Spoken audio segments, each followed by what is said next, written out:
Hey guys, tonight we begin with a question that sounds simple, but opens a door most people aren't prepared to walk through. What did black women actually do all day during slavery? Not the version you got in school, the one that skipped over everything uncomfortable and left you with a paragraph between the Revolutionary War and the Civil War. Not the version from movies where enslaved women appear briefly in the background, carrying a basket or standing silently behind a white actress in a bonnet. The real version, the one that starts before sunrise and doesn't end until your body gives out. The one that involves more labor, more pain, more ingenuity, and more quiet courage than most people will experience in a lifetime. So before you get comfortable, take a moment to like the video and subscribe, but only if you genuinely enjoy what I do here. And let me know in the comments where you're tuning in from and what time it is for you. It's always fascinating to see who's joining us from around the world. Now, dim the lights, maybe turn on a fan for that soft background hum, and let's ease into tonight's journey together. Congratulations, you're a black woman somewhere in the American South. Maybe it's 1848, maybe it's Mississippi, maybe the Tidewater region of Virginia, maybe the rice country of South Carolina, where the air hangs so thick with humidity you can practically chew it. You're enslaved. That word gets used so often in textbooks, it starts to lose its edges. So let's put the edges back. It means someone owns you the way they own a mule or a plow. Your name is in a ledger next to a dollar amount. Your children, if you have them, belong to the same person. Your body is not yours. Your time is not yours. Your future is whatever someone else decides it will be, and you have no legal standing to object to any of it. Now, let's start your day. The horn blows while the sky is still black. Maybe it's 4 a.m, maybe earlier. It depends on the season, the crop, and the temperament of the overseer, who is already awake, already irritable, and already holding a whip he's not shy about using. You don't hit snooze. There is no snooze. There's a one-room cabin with a dirt floor, a fire that burned out hours ago, and a thin blanket that stopped keeping you warm somewhere around midnight. Your body aches from yesterday, which was identical to the day before, which was identical to the one before that. Your feet haven't fully healed from the blisters you got last week, but that's irrelevant because you're about to spend the next 14 to 16 hours on them. You rise and the work begins. It always begins. But before you head to the field, there are things to do in the cabin that belong only to you. If you have children, and most women did because the system demanded it, they need tending. The baby needs nursing. The older ones need feeding, whatever cold scraps are left from last night, or a piece of hoe cake you set aside. You move through these tasks in near darkness, your hands doing the work from memory, while your mind is already bracing for the day ahead. Maybe you whisper something to your daughter as you smooth down her hair, something soft enough that the words dissolve before they reach the walls.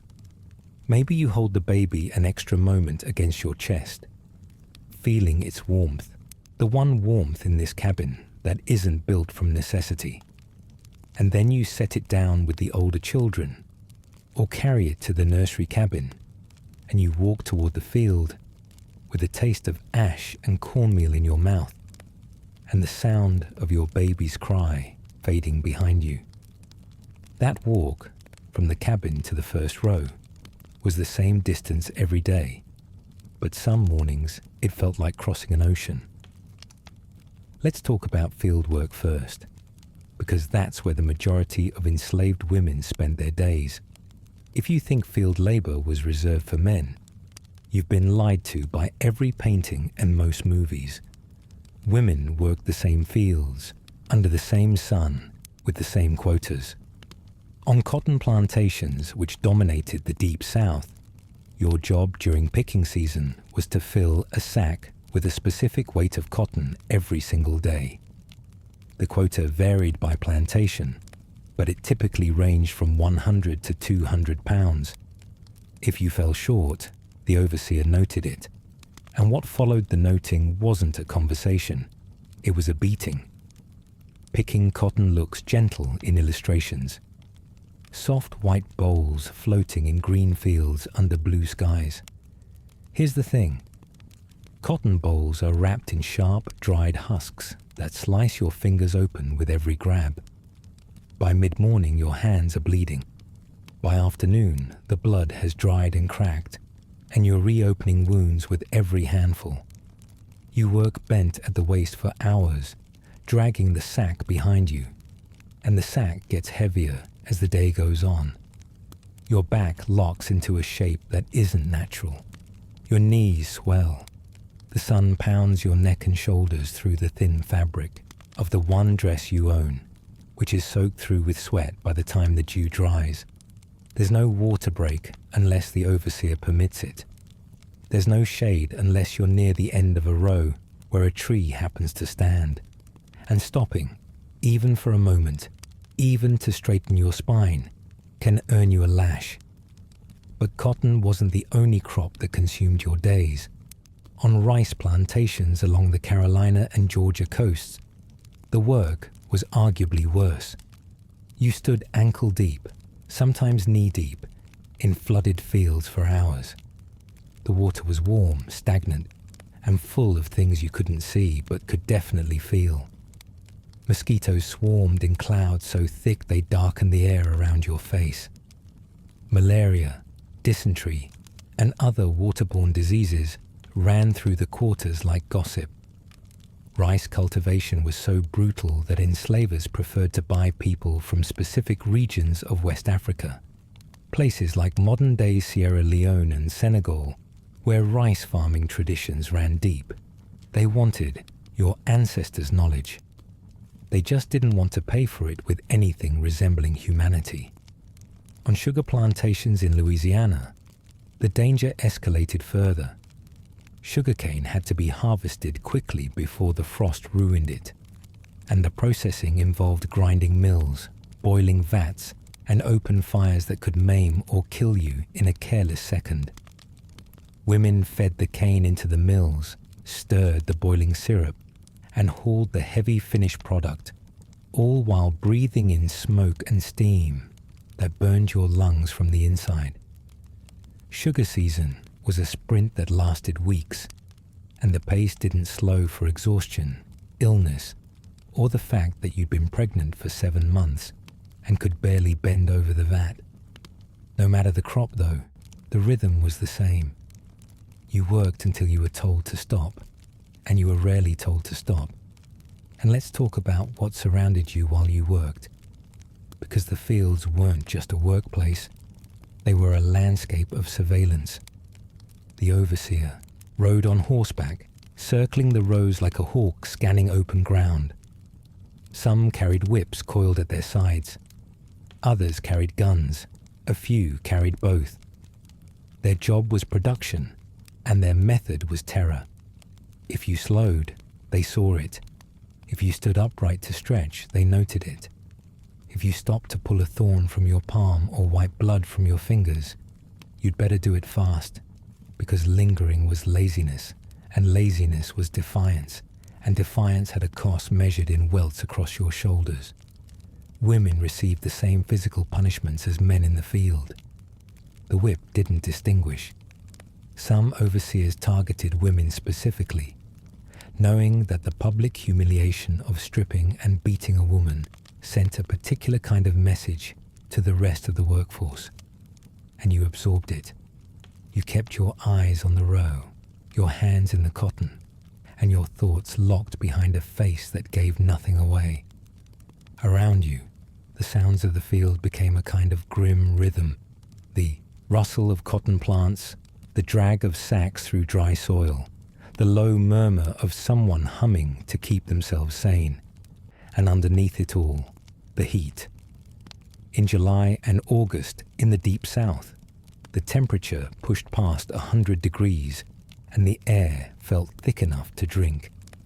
Heat stroke was a constant threat, but it wasn't called heat stroke. It was called falling out.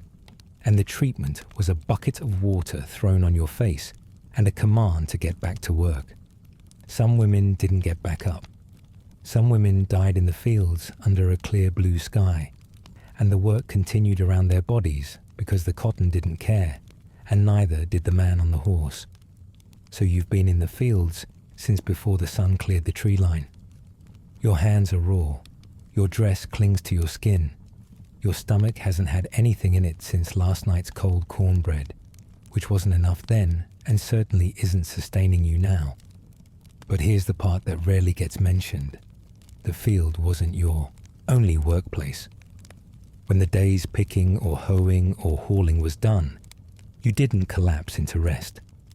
You went home to a second shift that was entirely your own. And by home, I mean a cabin that would make a modern storage shed feel luxurious. One room, maybe two if the enslaver was feeling generous or wanted to squeeze more people into a tighter space. Packed dirt floors that turned to mud when it rained. Gaps in the walls wide enough to let in wind, rain, and whatever creatures decided to visit. A fireplace made of sticks and dried clay that was always one strong draft away from catching the whole structure on fire. This was where you cooked, cleaned, mended, nursed, and tried to maintain some version of a life. And you did it all after 16 hours of labor that would hospitalize most modern adults. Cooking was its own labor. Your weekly ration, if you received the standard allotment, was about 3.5 pounds of pork or bacon, usually the lowest quality cuts, and a peck of cornmeal. That's it. Maybe some molasses if the enslaver wasn't stingy. Maybe a few sweet potatoes from the small garden plot you kept behind the cabin, tended in whatever slivers of daylight you could steal from the margins of your schedule. From those bare ingredients, you somehow produced meals. You ground the corn by hand on nights when the plantation mill wasn't available. You stretched the pork across the week with a precision that would shame most modern budgets. You boiled greens foraged from ditches and field edges, collards, dandelion, poke, whatever you could find.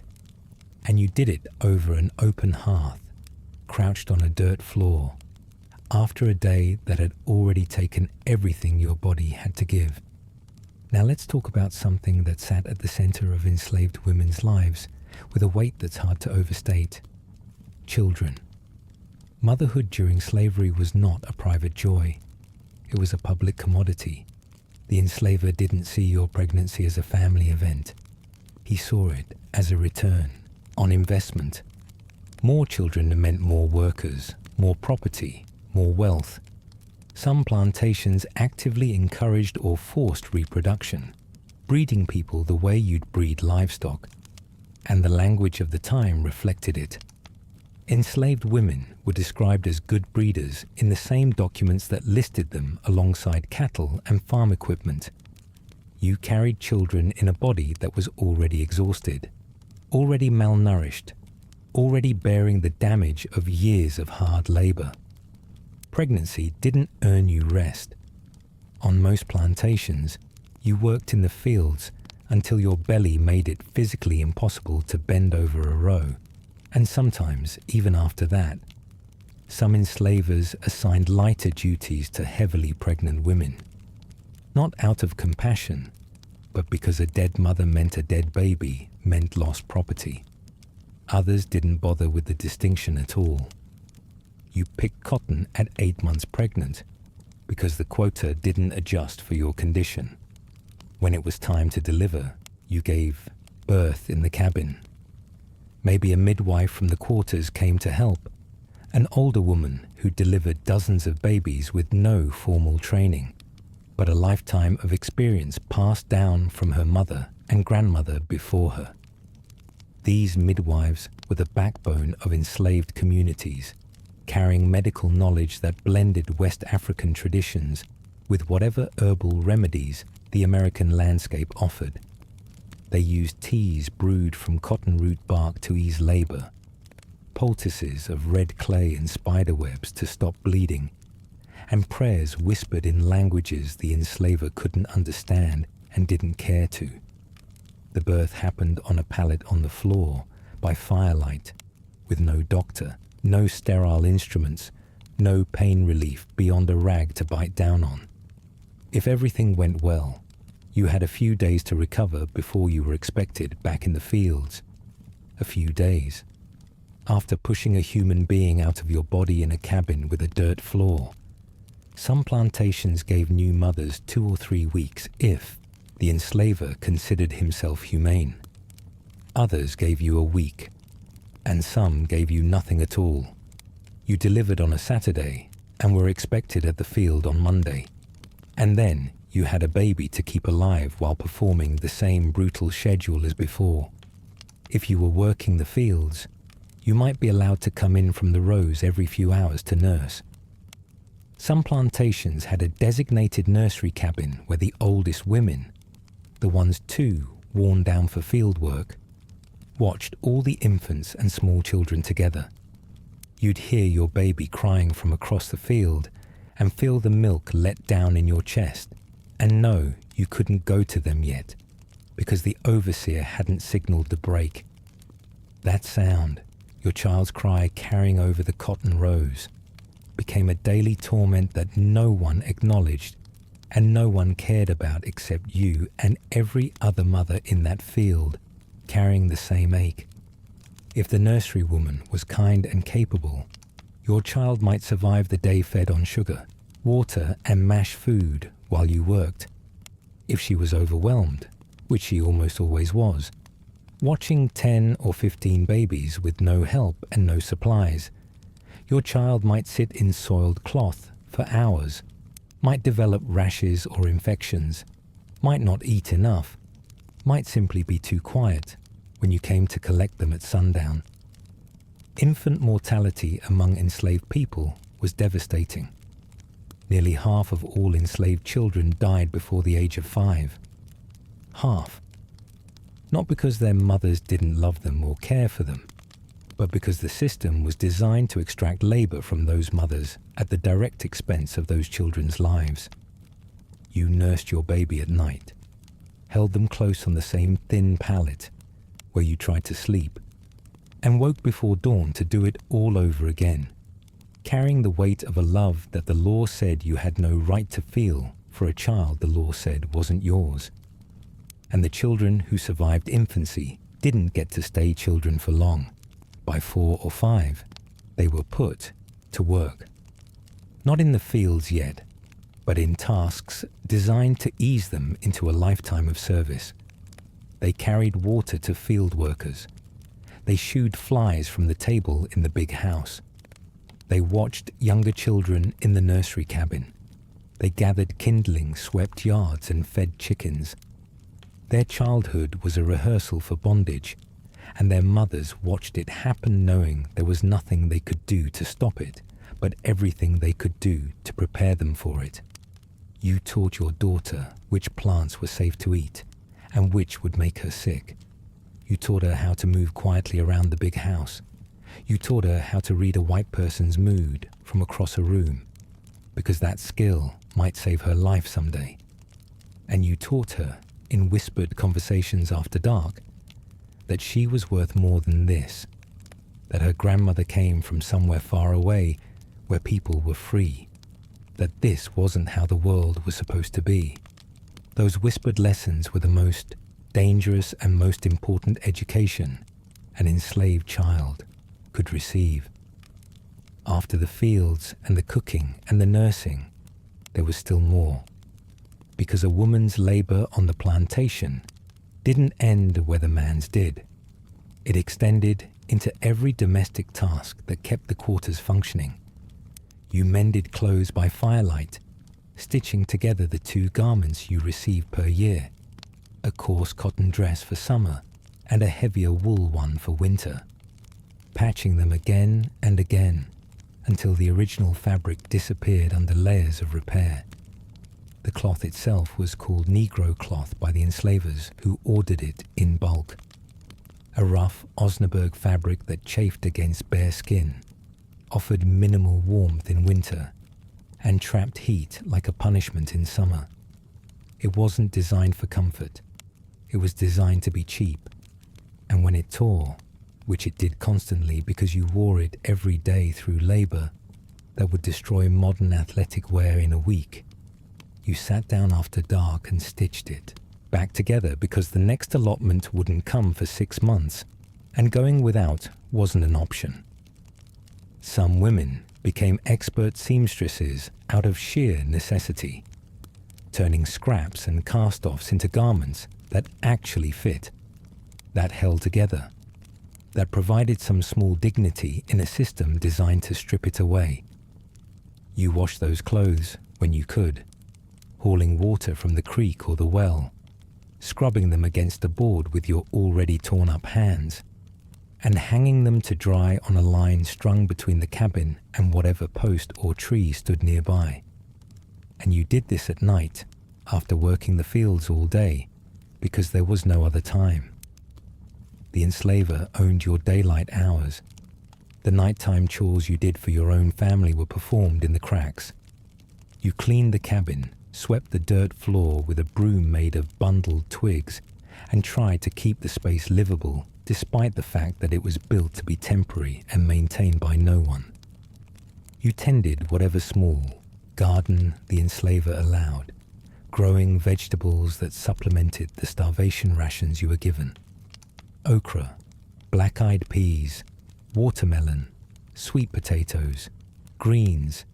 These seeds carried histories of their own, some of them tracing back to West African agricultural traditions that survived the Middle Passage in the memories, and sometimes the braided hair of the women who were brought here in chains.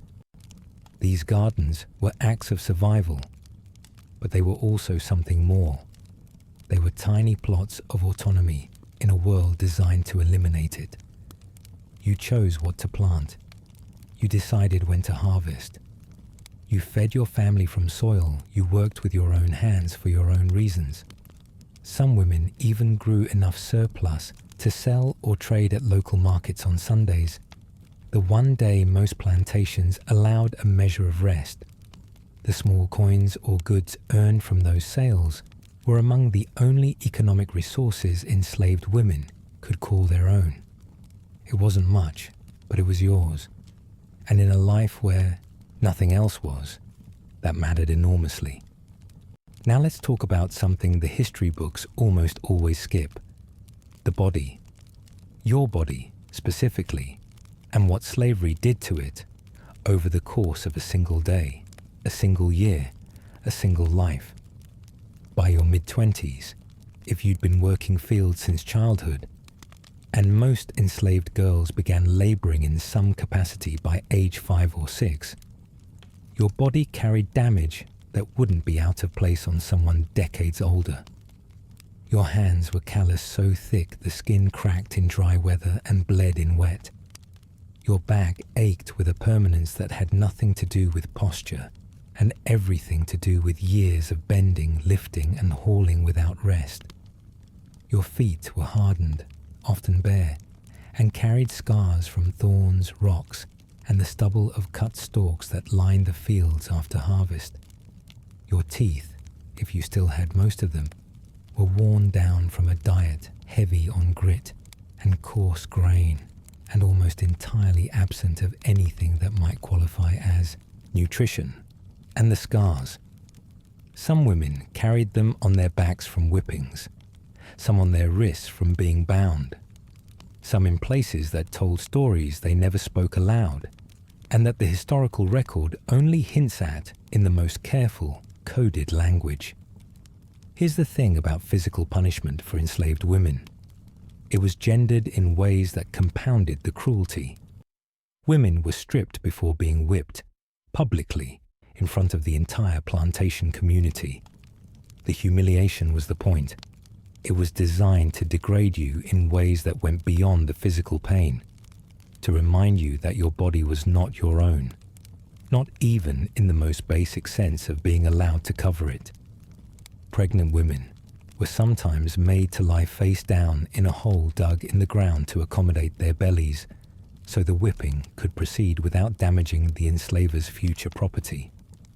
Read that again if you need to. A hole in the ground for your stomach, so they could beat your back without hurting the baby they plan to own. The casual engineering of cruelty is almost impossible to comprehend, and yet it was standard practice on some plantations, documented not by abolitionists trying to shock the public, but by enslavers themselves in matter-of-fact plantation records. And there's another dimension of violence against black women during slavery that must be named plainly because it shaped every single day, even the days when it wasn't happening. Sexual violence. Enslaved women had no legal protection against it. None. The law did not recognize the rape of an enslaved woman as a crime because the law did not recognize enslaved women as people capable of being wronged. Enslavers, their sons, overseers, visiting guests, any white man with access could and did assault enslaved women, and the women had no recourse. You couldn't say no. You couldn't fight back without facing punishment that might kill you. You couldn't report it because the person you'd report it to was either the perpetrator or someone who benefited from the system that enabled him.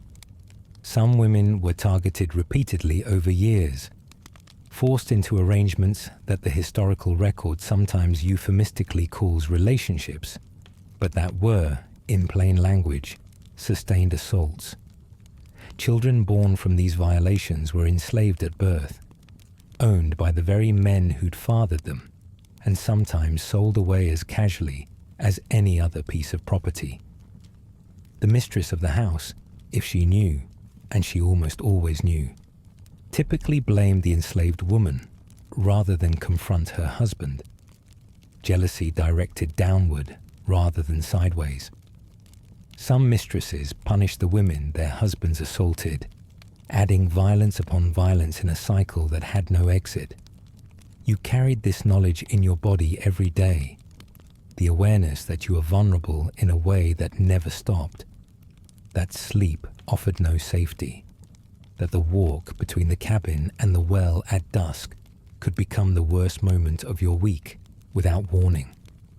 And the next morning, you were back in the field or the kitchen, expected to perform as though nothing had happened, because in the eyes of the law, nothing had. But here's where the story turns, because despite every mechanism designed to crush them, black women during slavery did not simply endure. They built, they created, they resisted, and they did it in ways that shaped the culture, the cuisine, the music, the spiritual traditions, and the very identity of this country, often without receiving a single word of credit. Let's start with the kitchen, because that's where some of the most enduring cultural contributions took root. The food traditions that would eventually be called soul food didn't emerge from cookbooks or culinary schools. They emerged from the bare necessity of feeding families on rations designed to be insufficient. Enslaved women took the parts of the animal that enslavers discarded, the intestines, the feet, the neck bones, the organs, and turned them into dishes that sustained communities for generations. Chitlins, ham hocks simmered with greens, fried catfish, cornbread baked in cast iron, black-eyed peas cooked slow with whatever fat was available. These weren't just recipes.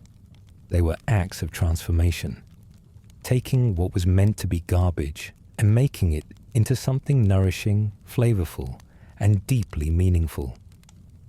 West African cooking techniques traveled across the Atlantic in the memories of women who'd been torn from their homes, and those techniques adapted, blended, and survived.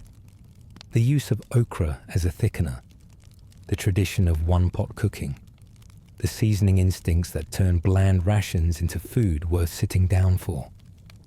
All of it passed from mother to daughter in kitchens the enslaver never bothered to enter, carried forward by women whose names were never recorded, but whose influence is on every table in the South and far beyond.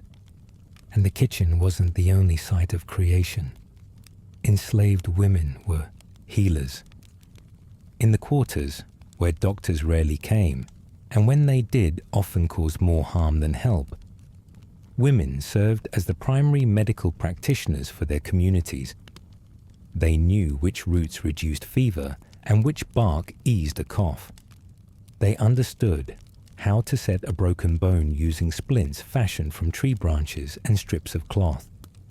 They brewed teas for stomach ailments, made poultices for infected wounds, and attended every birth, every illness, every injury that the plantation's official medical system ignored or worsened.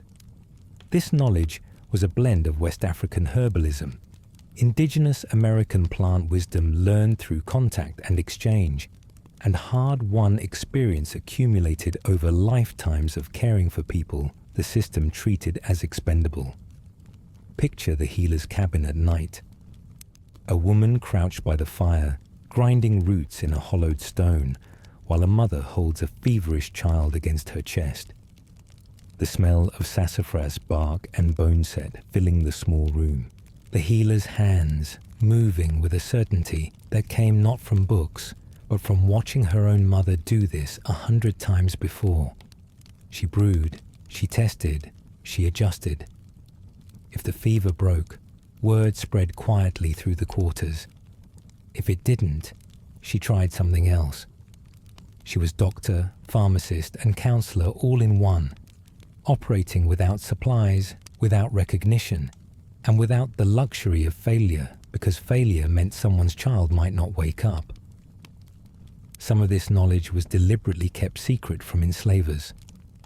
Certain remedies doubled as contraceptives or abortifacients, giving women a measure of control over their own reproduction in a system that treated their wombs as factories. Cotton root bark tea, tansy, pennyroyal. These were known and passed quietly between women who understood that sometimes the most powerful act of resistance was choosing not to bring another child into bondage. Now, let's follow you into the evening, because nighttime was the only territory that even partially belonged to you. When the horn finally blew to signal the end of the workday, usually at sunset or sometimes after, you walked back to the quarters carrying the full weight of your exhaustion. Your legs moved by habit more than intention. Your eyes burned from dust and sun. But somewhere in the back of your mind, a shift was happening. The daylight hours belonged to the enslaver, but the hours after dark, those few precious hours between the last task and the horn that woke you again, those were yours, or as close to yours as anything got. This is when the quarters came alive in ways the big house never saw. Fires were lit, pots were set on. Children ran between the cabins in the last scraps of daylight, while the women cooked and the men rested, and somebody always had a story to tell. This wasn't leisure in any modern sense. You were still exhausted, still hungry, still living in a cabin with a leaking roof and no door that locked. But the social fabric of enslaved communities was woven in these hours. Women sat together mending clothes and trading news. Who was sick? Who'd been punished? Who'd heard something from the big house about a possible sale? Who was expecting? Who'd lost a child? The information network that ran through the quarters was maintained almost entirely by women, and it functioned with a speed and accuracy that would humble most modern communication systems.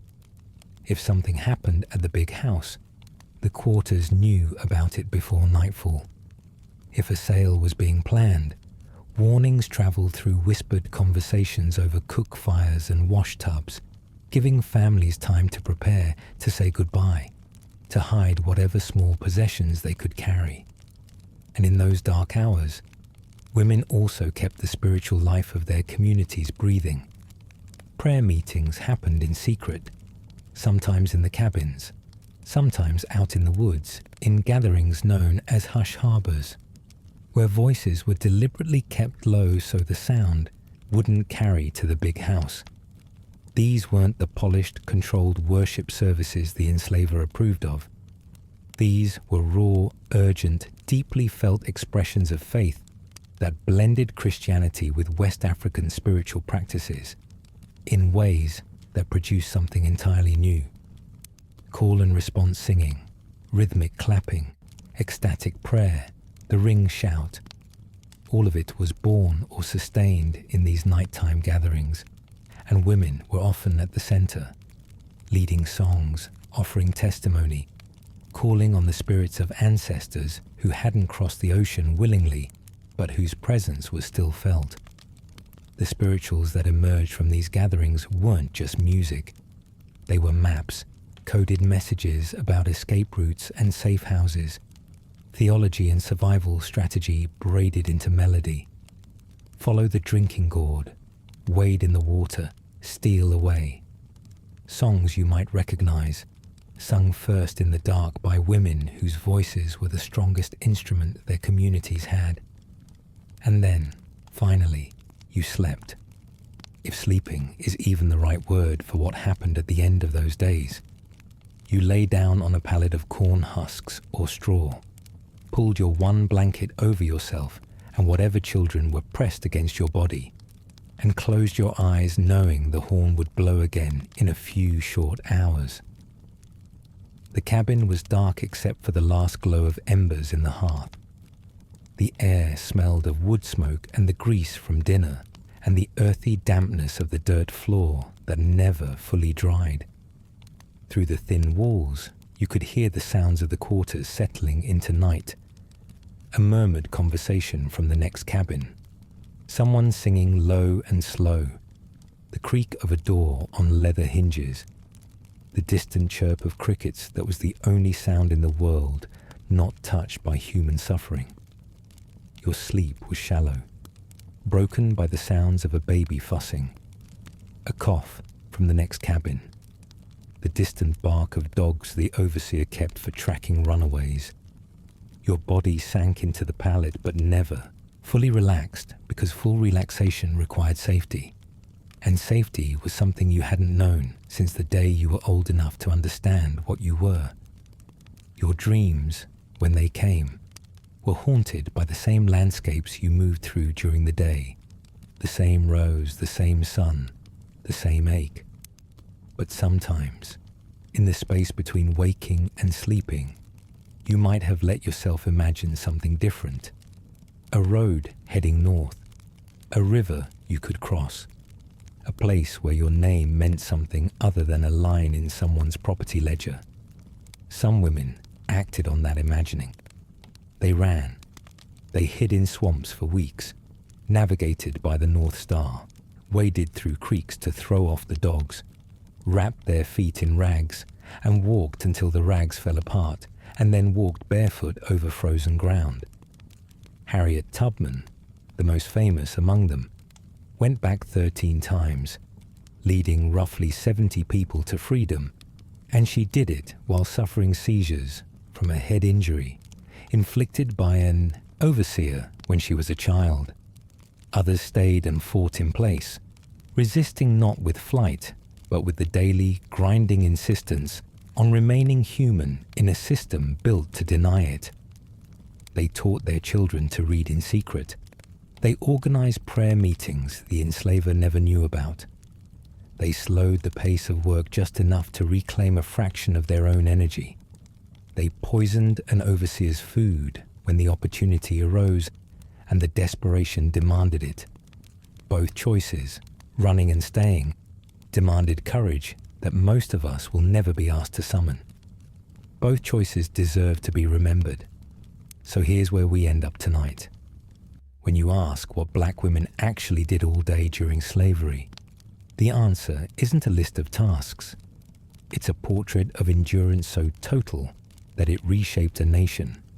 They planted and picked and hauled and cooked and nursed and healed and built and grieved and prayed and sang and loved, all within a system that classified them as property and treated their pain as irrelevant. They raised children they weren't allowed to protect. They fed families on rations designed to starve. They kept cultures alive that the Middle Passage was supposed to destroy. They carried knowledge in their hands and their heads that would feed, heal, and sustain communities for generations after the last chain was broken. And they did all of it without a single day off, without a single word of thanks, without a single law on their side. What they did all day was everything.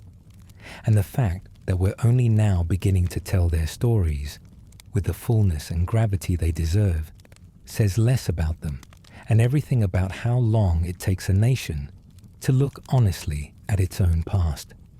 So tonight, as you settle in, think about the women who never got this quiet, who never got to choose when to rest or where to sleep or what to dream about, whose days started in darkness and ended in darkness and were filled, every hour between, with labor that built a world they were told they didn't belong in. They belonged. They always belonged. And the proof is in everything they left behind.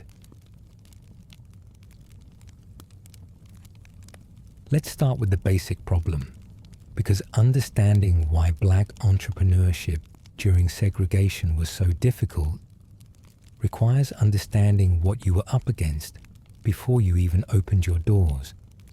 The end of slavery didn't mean the beginning of freedom. Not really. It meant the beginning of a new system designed to keep black people in their place, which was at the bottom, working for white people, dependent on white people, never accumulating enough wealth or power to threaten white supremacy. The laws that emerged after Reconstruction weren't random cruelties. They were an economic system, a way of ensuring that the labor of black people continued to benefit white people even after slavery was technically illegal. Sharecropping trapped farmers in cycles of debt.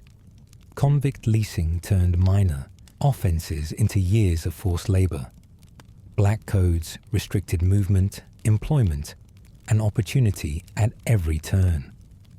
And if the laws weren't enough, there was always violence, the ever-present threat that getting too successful, too visible, too uppity would bring down consequences that no court would punish. Now imagine you want to start a business in this environment. You've got a skill. Maybe you're a barber or a carpenter or a seamstress. You've got an idea, maybe a grocery store or a funeral home or a taxi service.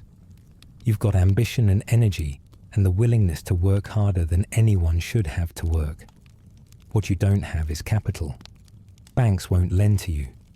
White banks consider you too risky, which is code for they don't want black people accumulating wealth, and there aren't enough black banks yet to fill the gap.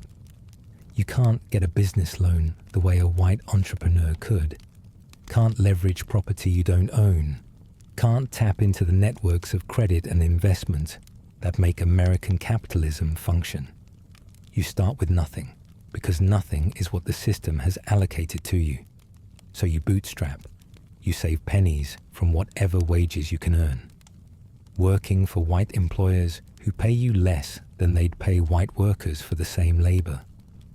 You borrow from family members who are almost as poor as you are, pooling resources that are already stretched thin. You join mutual aid societies, those remarkable institutions where black people contributed small amounts regularly so that members could access funds for emergencies or opportunities. You find a way, because finding a way is what black survival has always required. But the way is harder and longer and more precarious than anything a white entrepreneur would face. A white man with your skills and your idea could walk into a bank and walk out with a loan. You spend years saving what he could borrow in an afternoon. Let's say you manage to accumulate enough to actually start something. Now you need a location. And location in the Jim Crow South isn't just about foot traffic and rent. It's about where black people are allowed to operate, which is to say, where white people will tolerate your presence. You can't open a shop on the main commercial street, not in most southern towns. That space is reserved for white businesses. You're pushed to the margins, to the black part of town, where the roads aren't paved and the city services don't reach, where your potential customers are as poor as you are, and the infrastructure is crumbling. The rent might be cheaper, sure, but so is everything else. The foot traffic, the visibility, the perceived legitimacy. You're starting a business in a neighborhood that white-controlled city governments have deliberately neglected, competing for customers who have limited money because the same system that constrains you constrains them. The lease itself is a minefield. If you're renting from a white landlord, and you probably are because white people own most of the property even in black neighborhoods, you're at their mercy. They can raise your rent arbitrarily, can refuse to make repairs, can evict you for any reason or no reason. There's no appeal, no recourse. The courts won't help you. The law isn't designed to protect black tenants from white landlords. It's designed to protect white property rights, full stop. If you manage to find a black landlord, things might be better. But black property ownership is itself constrained by the same system, so the options are limited. You sign whatever lease you can get, knowing that your business exists at the pleasure of people who might decide tomorrow that they don't want a black business there anymore. Now you need inventory or equipment or supplies, and here the discrimination continues in subtler forms. Wholesalers might refuse to sell to you at all, or might charge you higher prices than they charge white merchants. They know you have fewer options. No, you can't take your business elsewhere because elsewhere will treat you the same way or worse. The commercial relationships that white businesses take for granted, the credit terms and bulk discounts and reliable delivery schedules, are often denied to black entrepreneurs. You pay more for less, delivered late, and you can't complain, because complaining might mean getting cut off entirely. You learn to work with whatever you can get, to build relationships with the few suppliers who will treat you fairly, to make do with inventory that isn't quite what you wanted because it's what was available. And then there's the matter of customers. The segregated economy creates a captive market, in theory. Black people can't shop at white establishments, or can't shop there comfortably, subjected to humiliation and hostility when they try. So they need black businesses to serve their needs, and this creates opportunity. Funeral homes, because white funeral directors won't touch black bodies. Barbershops and beauty, parlors, because white stylists won't serve black clients. Insurance companies, because white insurers won't write policies on black lives or charge premiums that make coverage impossible. In these protected niches, black entrepreneurs can thrive, serving a community that has nowhere else to go. But the captive market is also a constrained market. Your customers are poor, kept poor by the same system that constrains you. Their wages depressed, their opportunities limited, their ability to accumulate wealth systematically undermined. They need your services, but they can't always pay. And you extend credit because they're your neighbors, your church members, your people. Because turning them away feels like betrayal, even when your own bills are due. The white grocer doesn't extend credit to his customers, or extends it on harsh terms that extract maximum profit. You can't do that. Not to people you'll see at church on Sunday, not to people whose struggles mirror your own. So you carry debt you can't afford, and your margins shrink, and the business that looked viable on paper becomes precarious in practice. Let's talk about what happens when you actually succeed, because success brings its own dangers in the Jim Crow economy. The whole system is predicated on black inferiority, on the assumption that black people can't compete, can't build, can't achieve anything without white supervision. When you prove that assumption wrong, when your business thrives and your wealth grows and your success becomes visible, you become a problem. Not because you've done anything wrong, but because your existence contradicts the lies that justify white supremacy. Every successful black entrepreneur is evidence that the system is built on fraud, and the system doesn't appreciate being exposed. The successful black business owner learns to navigate white jealousy carefully. You learn not to display wealth too openly, not to drive a car too nice, not to dress too well when white people might see you. You learn to perform humility even when you've earned pride, to say sir and ma'am to white people who have achieved less than you have, to make yourself small so that you don't become a target. The performance is exhausting, a constant drain on dignity, but the alternative is worse. White businessmen who see you as competition have tools you don't have. They can pressure suppliers to stop selling to you. They can influence local authorities to suddenly discover code violations in your building. They can spread rumors that drive away customers. They can do all of this legally within the constraints of a legal system that serves their interests, and there's nothing you can do about it. And if the legal tools don't work, there's always violence. The history of black entrepreneurship during segregation is littered with businesses that were burned, looted, destroyed by white mobs who couldn't tolerate black success. This wasn't random violence, wasn't the work of isolated criminals. It was systematic terrorism, coordinated attacks designed to destroy black wealth and send a message to anyone who might try to build more. The pattern was recognizable.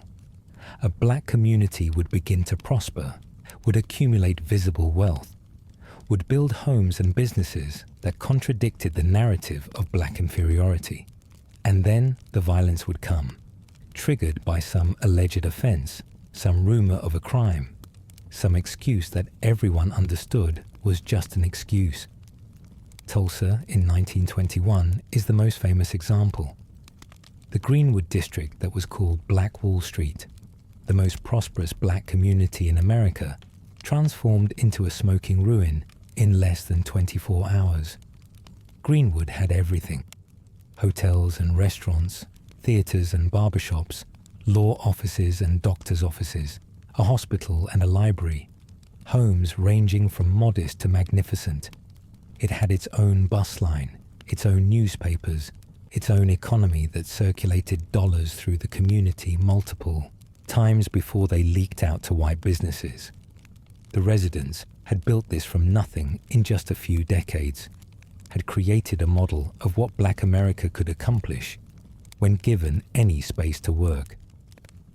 The mob came on May 31st and June the 1st, 1921, sparked by an accusation against a black man that was almost certainly false and definitely didn't justify what followed. White Tulsans armed themselves and invaded Greenwood, shooting residents, looting homes, setting fires that spread until 35 blocks were destroyed.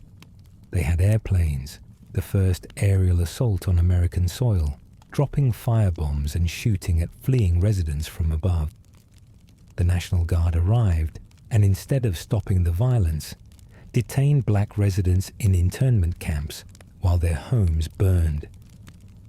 When it was over, somewhere between 100 and 300 people were dead. The true number never known, because no one counted carefully, because black deaths didn't require careful counting. 10,000 people were homeless. Greenwood was gone. But Tulsa wasn't unique. It wasn't even unusual. It was the most dramatic example of a pattern that repeated across the country throughout the Jim Crow era. Wilmington, North Carolina, in 1898, saw a white mob overthrow the legally elected city government. killing black residents and driving successful black businessmen out of town permanently. The coup destroyed a thriving black middle class and installed white supremacist rule that lasted for decades. Atlanta in 1906 exploded after newspapers ran inflammatory stories about alleged black crimes, mobs rampaging through black neighborhoods, killing dozens, destroying businesses, sending a message about the limits of black aspiration. Springfield, Illinois in 1908, the hometown of Abraham Lincoln, saw white mobs lynch black men and drive black families from the city.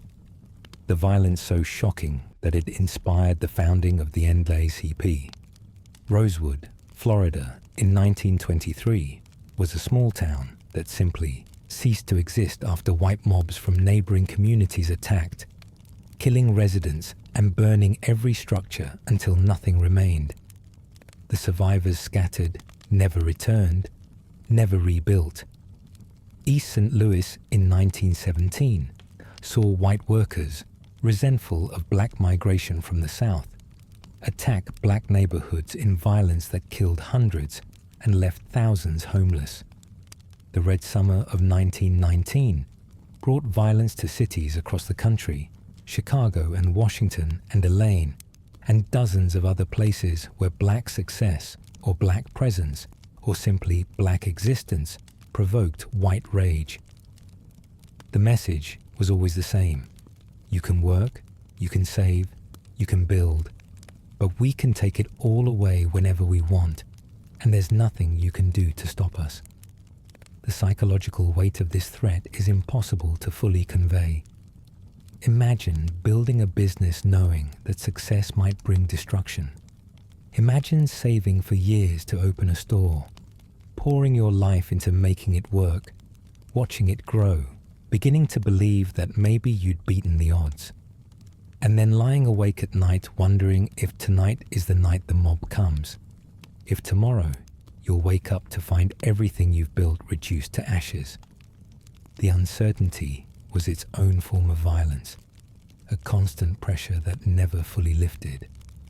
Some black entrepreneurs kept bags packed, ready to flee at the first sign of trouble, their lives always provisional, their security always temporary.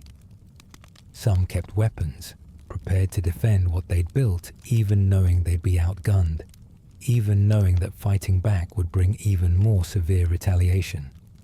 Some simply accepted that everything they worked for could vanish in a night, that impermanence was the price of existence, that building anything at all was an act of faith in a world that gave them no reason for faith.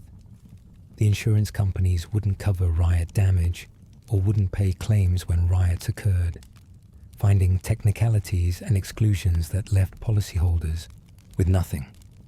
The government wouldn't compensate victims, wouldn't prosecute perpetrators, wouldn't even acknowledge that crimes had been committed.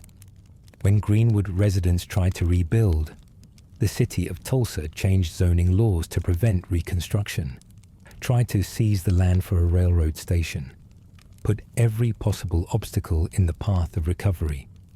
The survivors rebuilt anyway, slowly and painfully, but they never regained what they'd had. You can't restore decades of accumulated wealth overnight. You can't replace the networks and relationships and institutional knowledge that burned with the buildings. You can't heal trauma that never receives justice. Let's get specific about some of the industries where black entrepreneurs managed to carve out space, because the particular constraints shaped particular adaptations. The funeral industry became one of the most successful black business sectors for reasons that are darkly logical. White people wouldn't handle black bodies, wouldn't embalm them, wouldn't prepare them for burial, wouldn't provide the services that grieving families needed. This created an opening that black undertakers filled, building businesses that served their communities in their most vulnerable moments. A successful black funeral home could become the foundation of a family fortune, passed down through generations, relatively protected from white competition, because white people simply wouldn't do the work. The funeral directors became community pillars, respected figures whose businesses touched every family eventually. They extended credit for funerals because families couldn't always pay up front, and they understood that burying the dead with dignity was a community responsibility, not just a business transaction. They often provided additional services, ambulance transportation in the days before public emergency services, meeting spaces for community gatherings, even informal banking services in some cases. The funeral home became an institution central to black community life, and the entrepreneurs who ran them became leaders whose influence extended far beyond their business concerns. Insurance was another industry where black entrepreneurs found opportunity in exclusion. White insurance companies either refused to write policies on black lives or charged premiums so high that coverage was effectively unavailable. The assumption was that black lives were worth less, that black people died younger, that insuring them was too risky. Black-owned insurance companies emerged to fill this gap, starting with mutual aid societies that formalized into proper insurers over time. Companies like North Carolina Mutual, founded in Durham in 1898, grew into significant enterprises, accumulating capital that could be reinvested in the black community, employing hundreds of black workers, demonstrating that black-owned businesses could compete on any terms. The insurance companies faced unique challenges. Their customer base was poorer and did die younger, not because of any inherent characteristic, but because of the conditions imposed by segregation, the poor health care, the dangerous work, the stress of constant discrimination. The actuarial tables had to account for racism's effects without blaming the victims. The companies had to balance community service against business sustainability, providing coverage to people who needed it, while maintaining the reserves necessary to pay claims. Some of them managed this balance brilliantly, becoming anchor institutions that funded black hospitals, black schools, black housing developments, recycling the premiums collected from policyholders back into community development. Banking was perhaps the most constrained sector, but also one of the most important, because without access to capital, black entrepreneurship could never grow beyond subsistence. Black-owned banks emerged in the late 19th and early 20th centuries, struggling against obstacles that would have killed lesser institutions. They couldn't access the Federal Reserve System on equal terms, couldn't borrow from the discount window when liquidity got tight, couldn't participate in the networks of correspondent banking that allowed white banks to manage risk and move money efficiently. They were isolated institutions serving isolated communities, vulnerable to local economic shocks that larger banks could absorb. The customers they served were poor, not by choice, but by systematic design. Their wages depressed by discrimination, their assets limited by exclusion from home ownership and other wealth-building opportunities. Deposits were small, often just a few dollars at a time, the savings of people who couldn't afford to save much.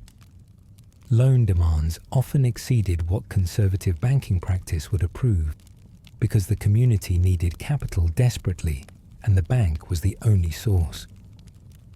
The black banker faced an impossible balance.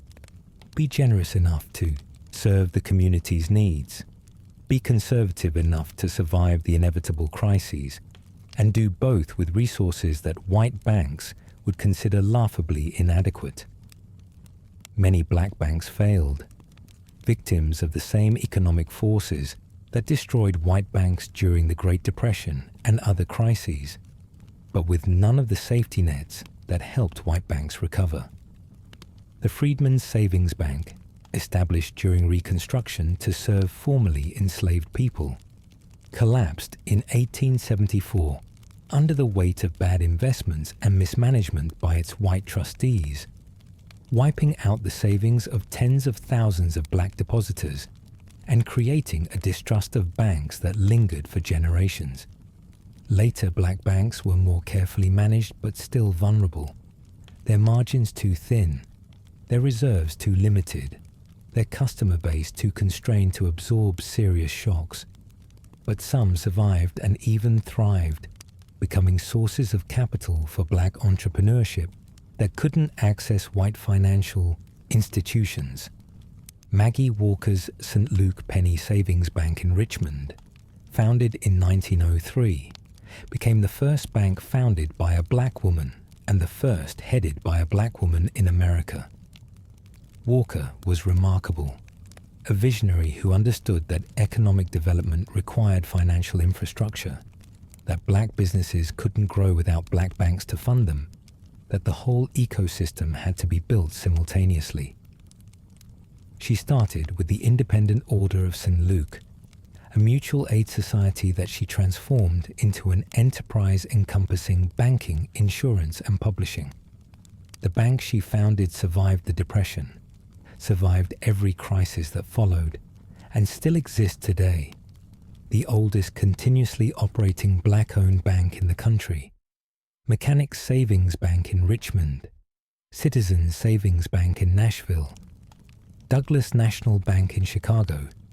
The names alone tell a story of institution building against impossible odds. Each of these banks served as an anchor for black business districts, providing the credit that allowed other businesses to start and grow. They financed homes in an era when black families couldn't get mortgages from white banks. They financed educations in an era when black students couldn't access mainstream student loans. They financed dreams that white America didn't want to see realized, taking risks that white bankers wouldn't take, trusting in communities that the rest of the economy considered worthless. The beauty industry offered particular opportunities for black women who faced double discrimination as both black and female in the business world, but found in hair care and cosmetics a sector where that double identity became an advantage. White companies didn't make products for black women's hair, didn't understand black hair, didn't care about black beauty standards. This neglect created an opening that black women entrepreneurs filled with products designed by people who understood the customers because they were the customers. Madam C.J. Walker, born Sarah Breedlove in Louisiana in 1867, just 2 years after slavery ended, built a hair care empire that made her one of the wealthiest self-made women in America, black or white. Her story is almost too improbable to believe. Born to formerly enslaved parents who died when she was young, orphaned and working as a domestic servant from childhood, married at 14, widowed at 20, struggling through decades of poverty and hardship, before finally, in her 30s, developing the hair care products and business system that would make her fortune. She suffered from a scalp condition that caused hair loss, and her search for a treatment led her to develop her own formulas, products that actually worked, that filled a need that white manufacturers ignored. Walker didn't just create products. She created a business model that was revolutionary in its inclusiveness.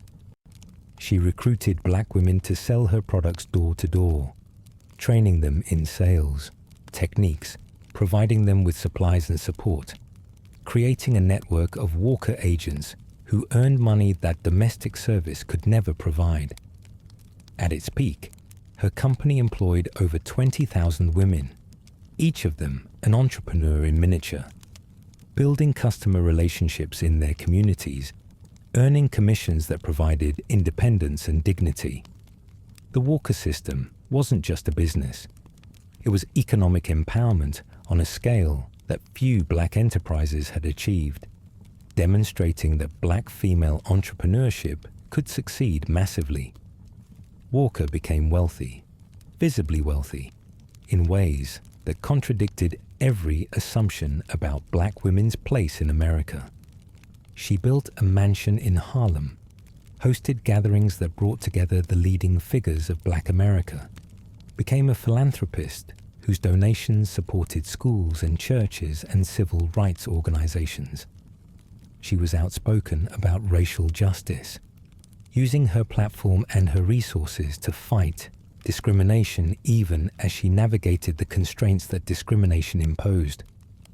When she died in 1919, she left an estate worth over $1 million, an almost unimaginable sum for a Black woman of her era, built entirely through her own efforts, her own vision, her own refusal to accept the limitations that the world tried to impose.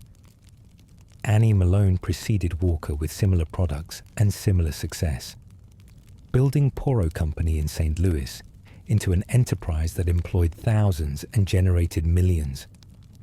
Malone developed the hot comb and the pressing oil that became staples of Black hair care, trained the women who would spread these techniques across the country, created a model that Walker would later adapt and expand.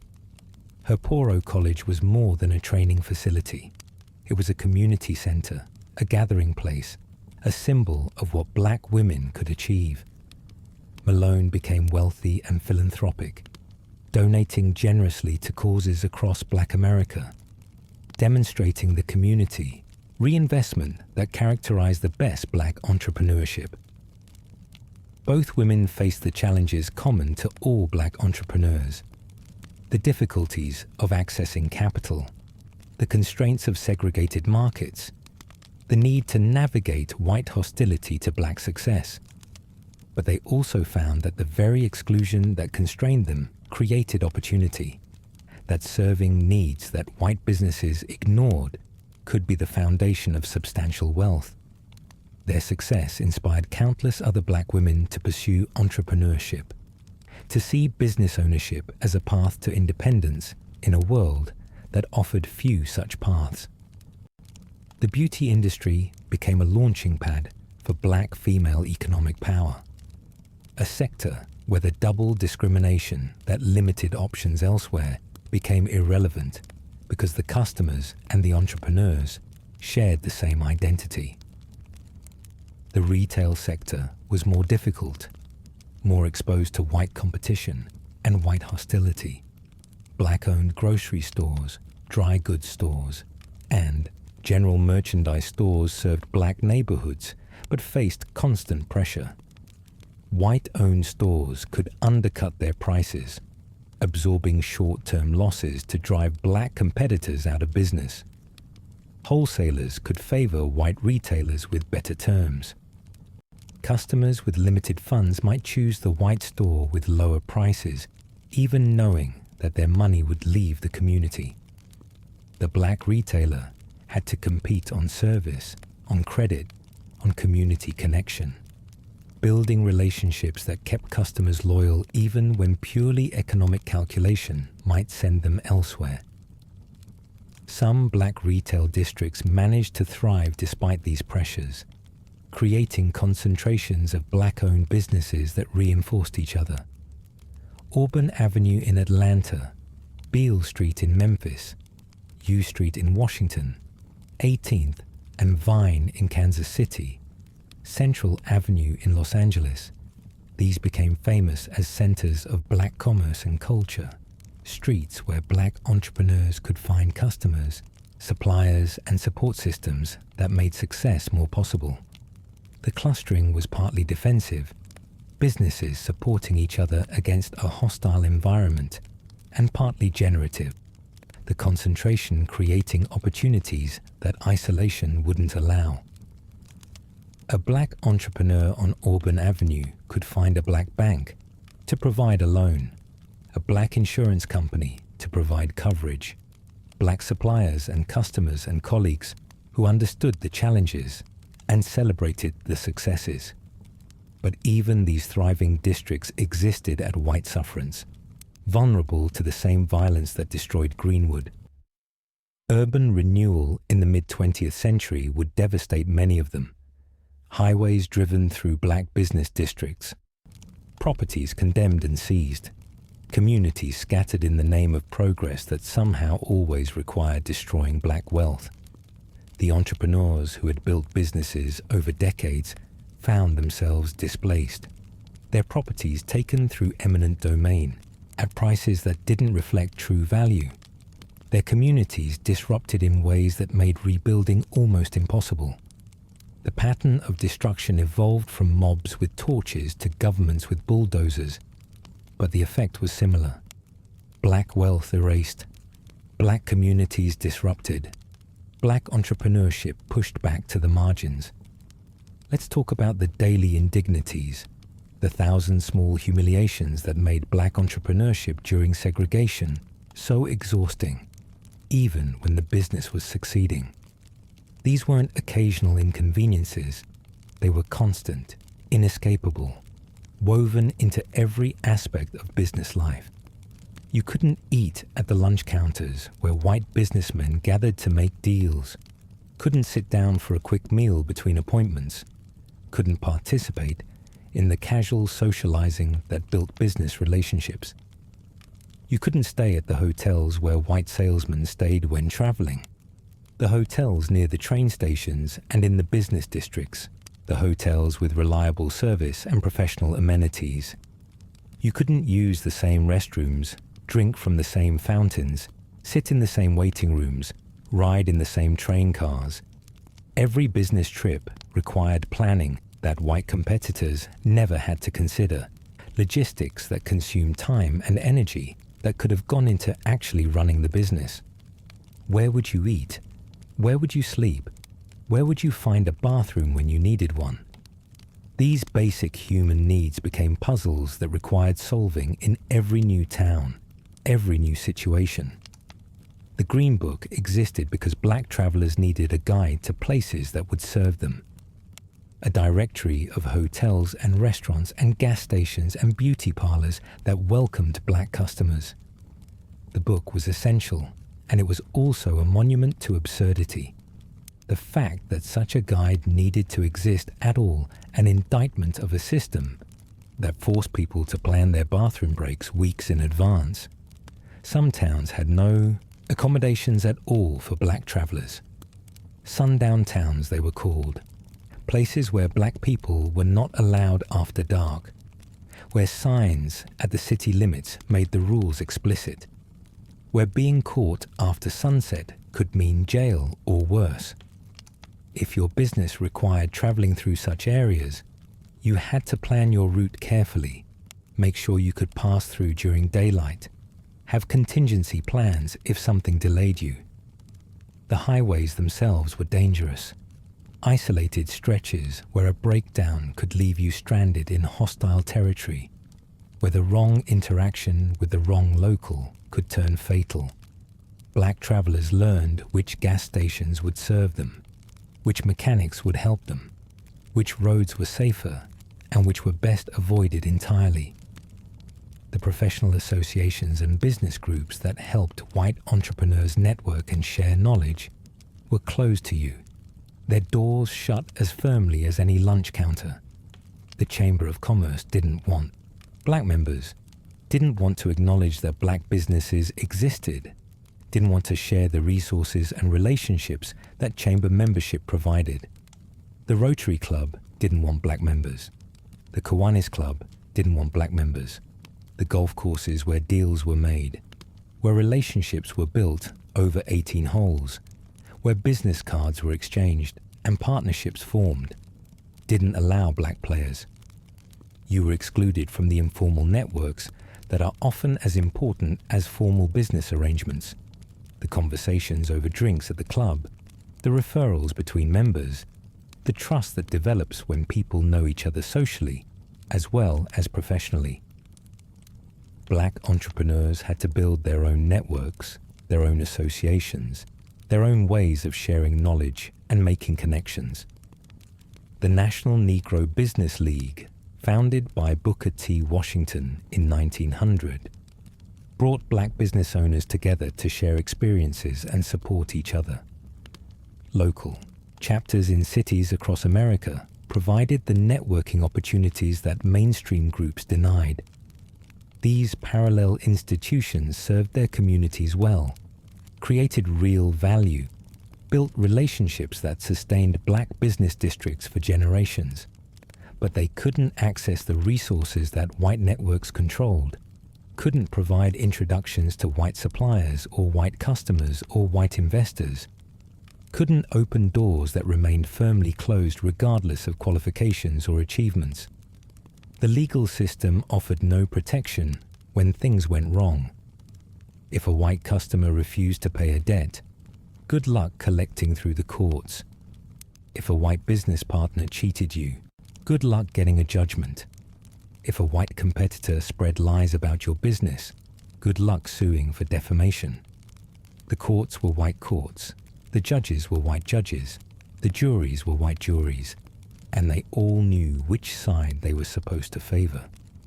Black entrepreneurs learned not to rely on legal remedies, learned to structure deals in ways that minimized risk because there was no recourse when risk materialized, learned that handshakes with white businessmen were worth exactly as much as white businessmen wanted them to be worth. The tax system added another layer of extraction. You paid taxes like everyone else, but the services those taxes funded often didn't reach your neighborhood. The roads in the black part of town stayed unpaved, while white neighborhoods got asphalt.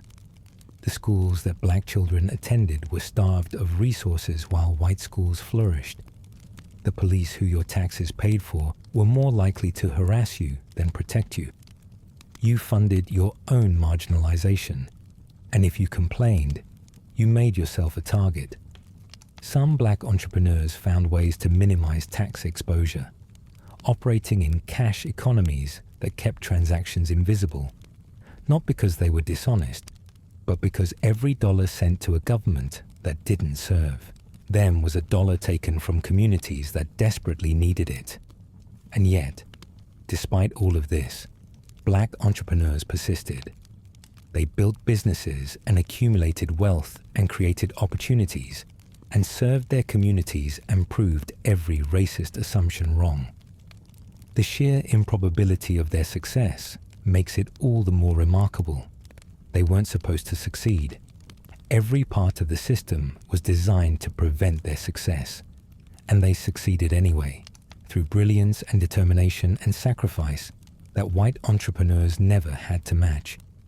They did it for themselves, for their families, for their communities, for a future they might not live to see, but that their children and grandchildren might inherit. The legacy of black entrepreneurship during segregation is complicated. The businesses that survived created foundations for later generations. The institutions that emerged, the banks and insurance companies and professional associations, continue to serve black communities today. The lessons learned about resilience and adaptation and community solidarity remain relevant. But the losses were enormous, not just the businesses destroyed by violence, but the businesses that were never started, the ideas that were never pursued, the wealth that was never accumulated because the system made accumulation impossible. The gap between black and white wealth in America today traces directly back to the policies and practices of the segregation era, to the systematic prevention of black economic advancement that continued for nearly a century after slavery ended. Tonight, as you settle into sleep, think about what it took to build something during those years. Think about the entrepreneurs who saved for decades to open businesses that could be destroyed in an hour. Think about the calculations they had to make, the dangers they had to navigate, the indignities they had to swallow just to survive. Think about Madam C.J. Walker building an empire from a nothing, about the funeral directors serving their communities in grief, about the bankers and insurers creating institutions that would outlast them. Think about Greenwood burning, about all the other Greenwoods that burned, about the wealth that was stolen and the wealth that was never allowed to exist in the first place. But think also about what they accomplished despite everything. the businesses they built, the communities they served, the children they educated with profits that should have been larger but were enough. The legacy they left, imperfect and incomplete, but real, tangible, still present in Black-owned businesses today that carry forward traditions established by people who refuse to accept that the system's verdict on their potential was final. They proved something that the system spent enormous resources trying to disprove: that Black people could build, could succeed, could create wealth and opportunity when given any chance at all. That proof mattered then, and it matters now, and it will keep mattering as long as the fight for economic justice continues. Let their stubborn persistence carry you into peaceful sleep. You've made the decision, after years of thinking about it, dreaming about it, waking in the night with your heart racing from visions of freedom that felt more real than the cabin walls around you. You finally decided to run. The moment sits heavy in your chest like a stone you've swallowed. There's no going back from this.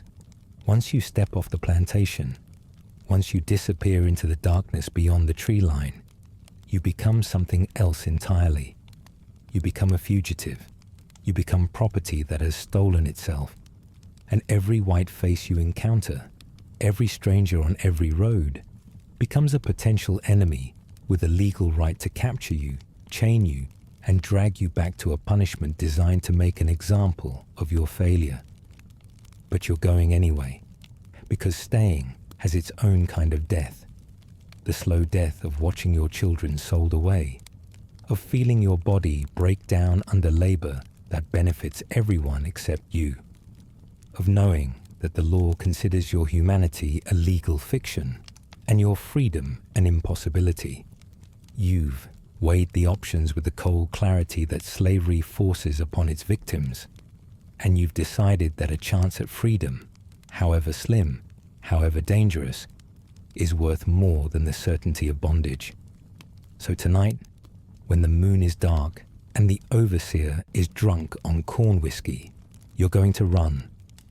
The preparation for escape was its own kind of torture. You couldn't tell anyone, not even the people you loved most. Every person who knew your plans was a potential leak, whether through betrayal, accident, or the brutal interrogations that would follow your disappearance.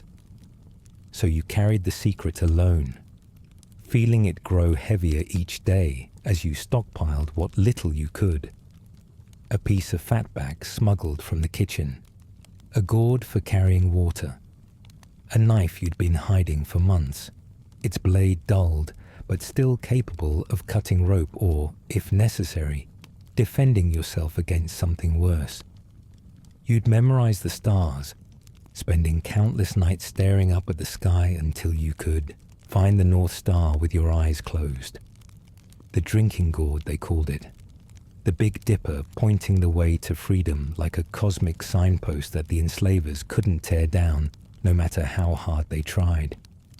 You knew the rivers you'd need to cross, the swamps you'd need to navigate, the general direction of the free states, even if the specific route remained a mystery. You'd have to solve mile by terrifying mile. And you knew the stories of those who tried before you. Some made it, most didn't. The ones who got caught came back changed, if they came back at all. Branded, hamstrung, sold south to the cotton fields and sugar plantations, where conditions made your current suffering look almost bearable by comparison. You knew all of this, and you were going anyway. The first night is the worst. You slip away sometime after midnight, when the quarters are quiet and the darkness feels thick enough to hide inside. Your heart pounds so loud you're certain it must be audible for miles. A drumbeat announcing your crime to everyone who might be listening. Every sound becomes a threat.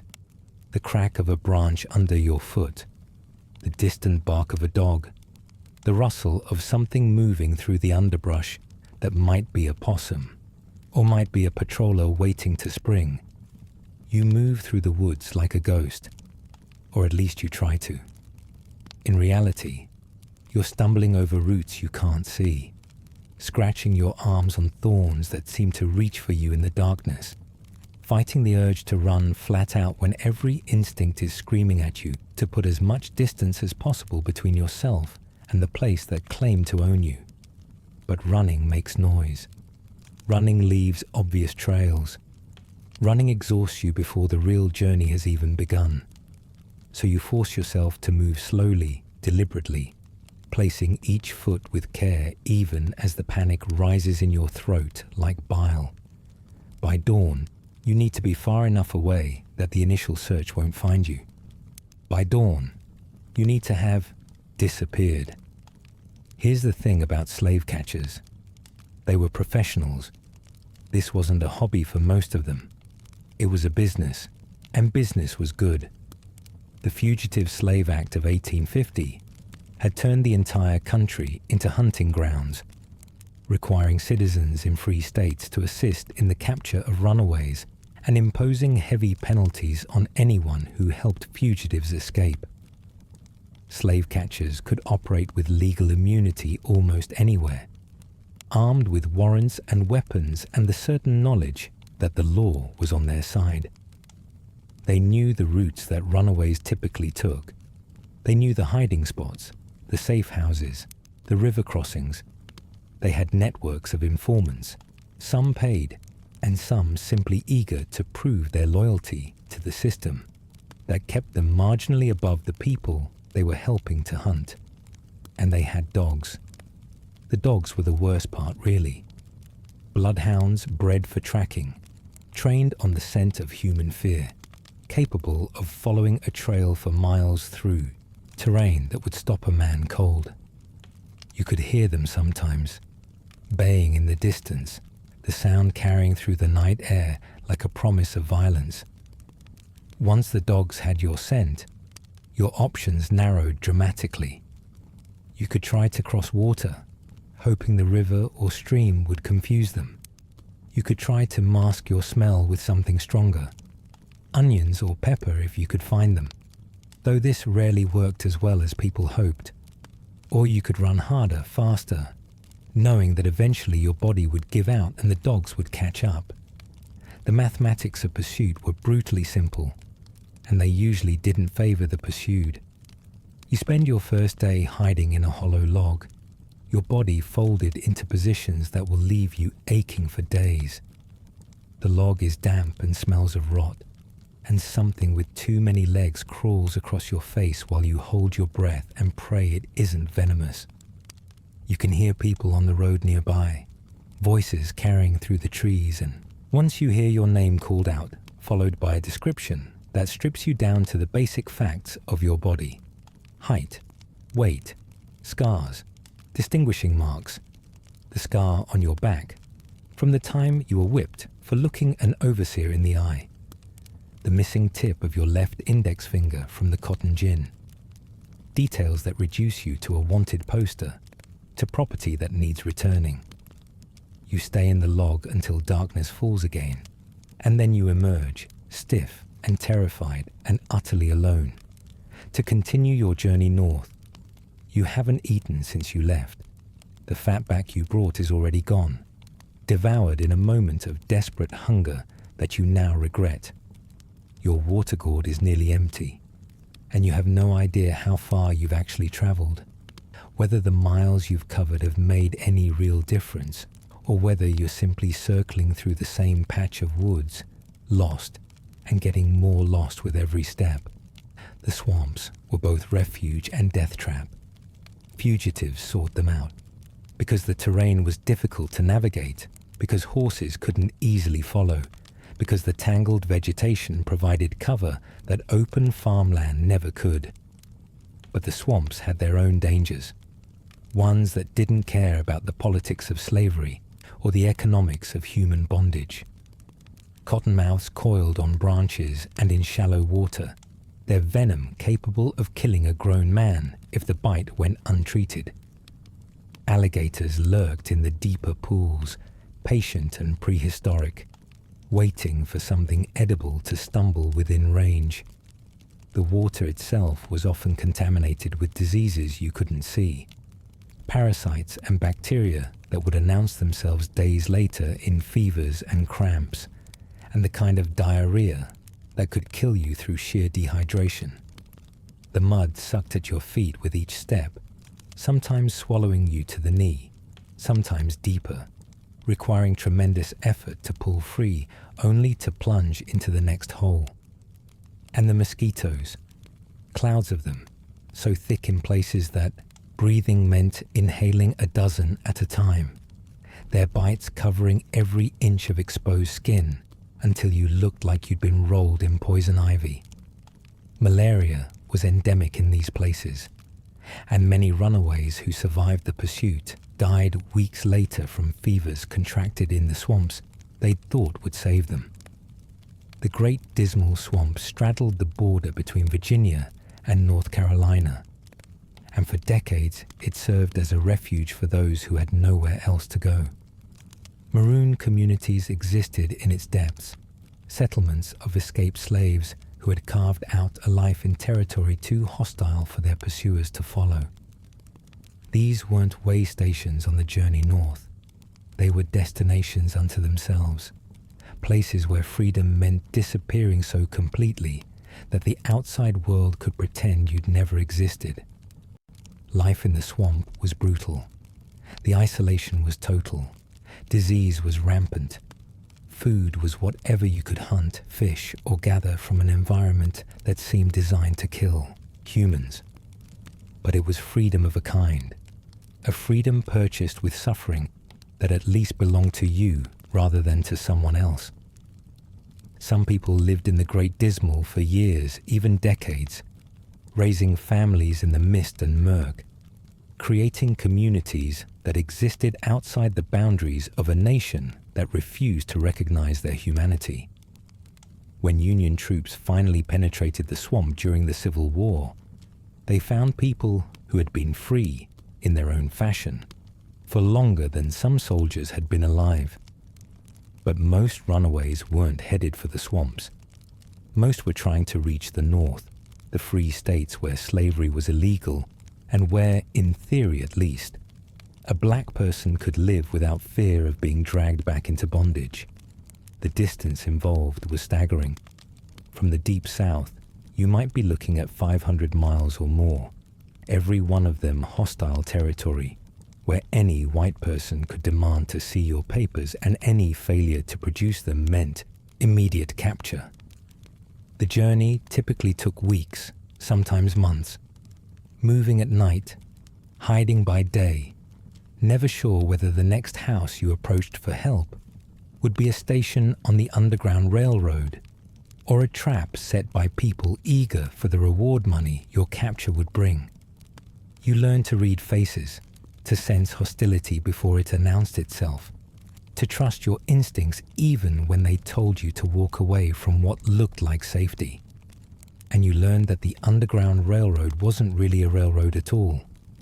There were no tracks, no schedules, no guarantee that the next station would be there when you needed it. It was a network of people, some organized and some improvised, some deeply committed to abolition, and some simply unwilling to turn away a desperate human being at their door. The whole system ran on courage and whispered directions, on coded language and pure luck, on the stubborn belief that freedom was worth any risk required to achieve it. You're 2 weeks into your journey now, and your body is beginning to fail. The soles of your feet are so raw that each step sends pain shooting up through your legs. You've lost track of how many days since you last had a real meal, subsisting on berries and roots, and once, memorably, a rabbit you managed to catch with a snare you'd learned to make as a child. Your clothes are in tatters, torn by thorns and branches, soaked with swamp water, and your own sweat, until they cling to your skin like a second layer of suffering. You're thinner than you've ever been, your ribs visible when you lift your shirt to check the cuts that have become infected despite your best efforts to keep them clean. And you're alone, utterly alone, more alone than you've ever been in your life, with no one to share the fear, no one to keep watch while you sleep, no one to tell you that it's going to be okay, even if both of you know it probably isn't.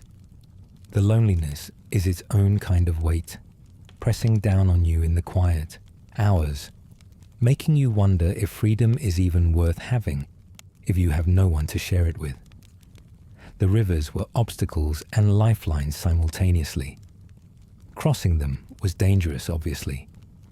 Many runaways couldn't swim, having never had the opportunity to learn, and even those who could face currents stronger than they expected, water colder than they'd prepared for, distances that seemed manageable from shore but proved nearly impossible once you were actually in the water.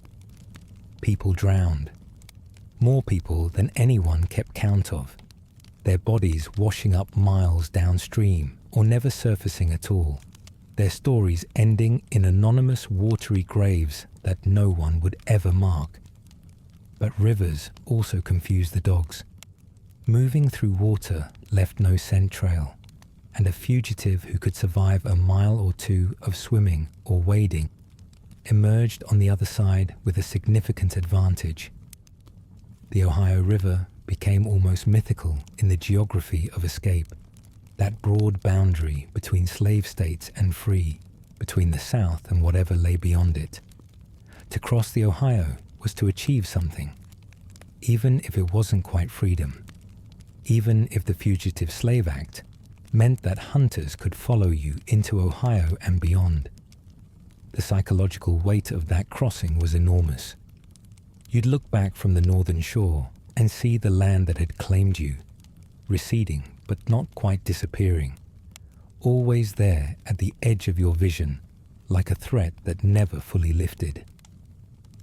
Harriet Tubman made the journey 19 times. Let that sink in for a moment. 19 times she traveled into the South, into territory where she was wanted, where her capture would have meant torture and death and the destruction of networks she'd spent years building.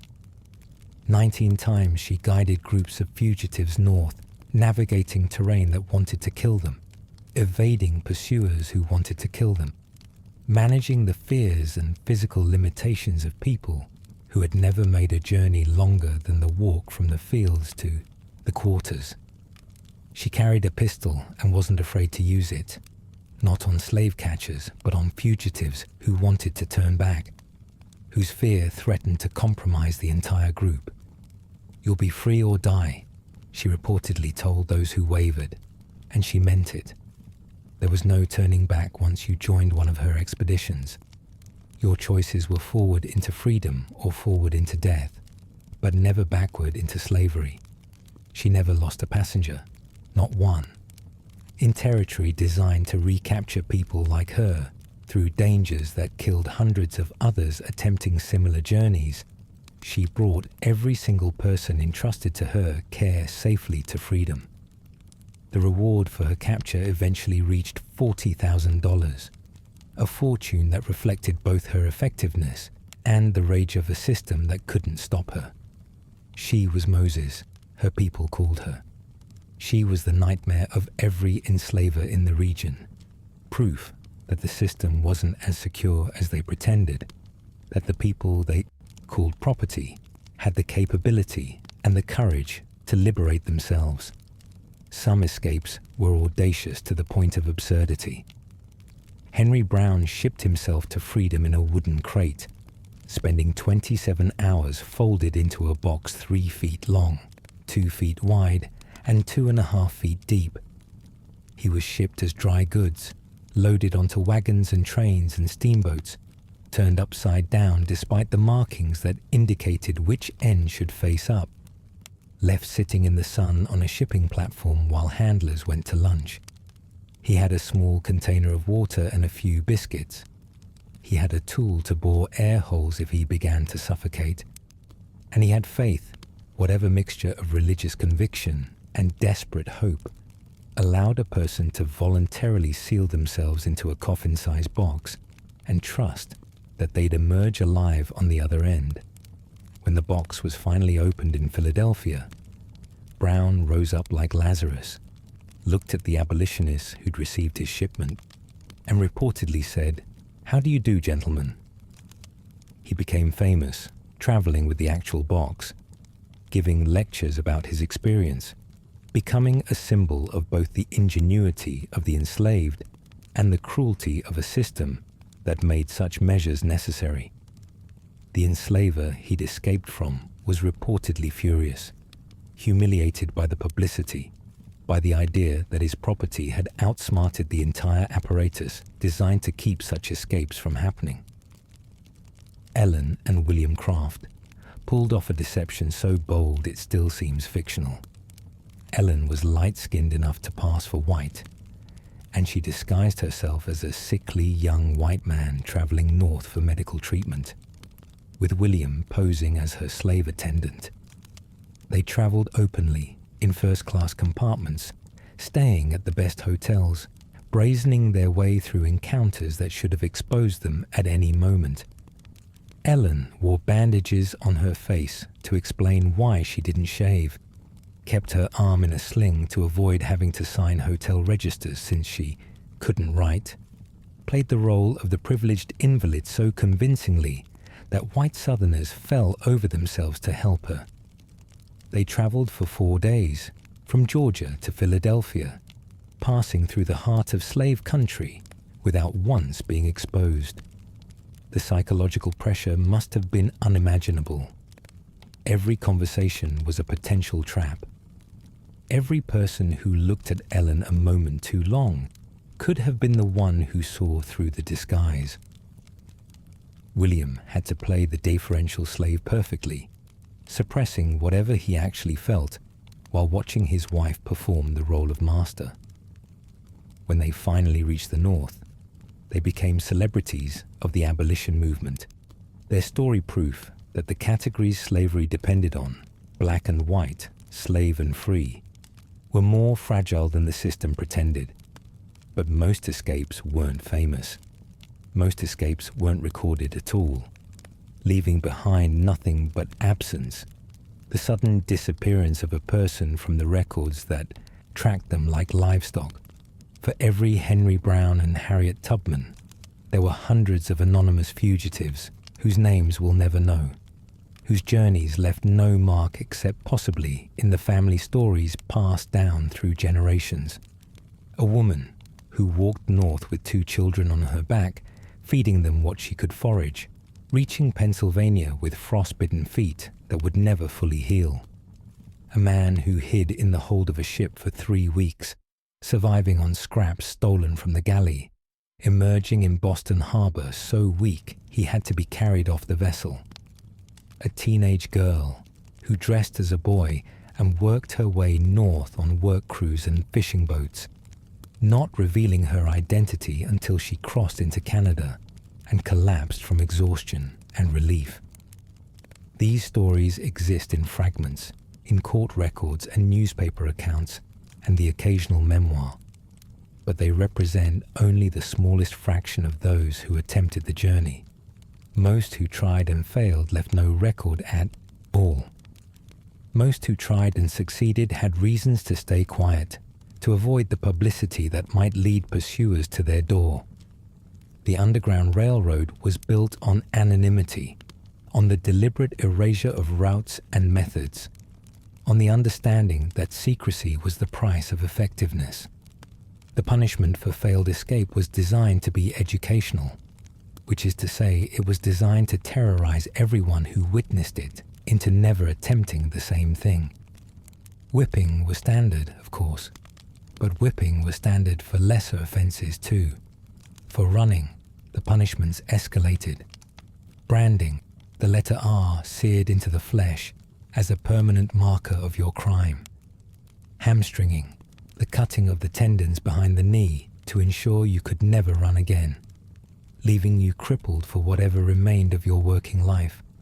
Sail to the deep south, to the cotton fields and sugar plantations, where life expectancy dropped, and the chances of ever escaping again approached 0, and sometimes death, whether from the punishment itself or from the deliberate decision to make an example so extreme that no one would forget it.